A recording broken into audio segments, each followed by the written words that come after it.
So guys, wenye mnaona we are doing the installation of fire alarm. As you see, this is the cable, this is the control panel. As you see, the cabling is passing there. So guys, as you see guys,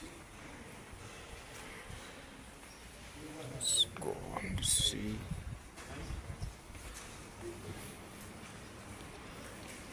So let's see when I am cranking. Imeenda kuja hivi guys. So up we have the sound of laser and the beam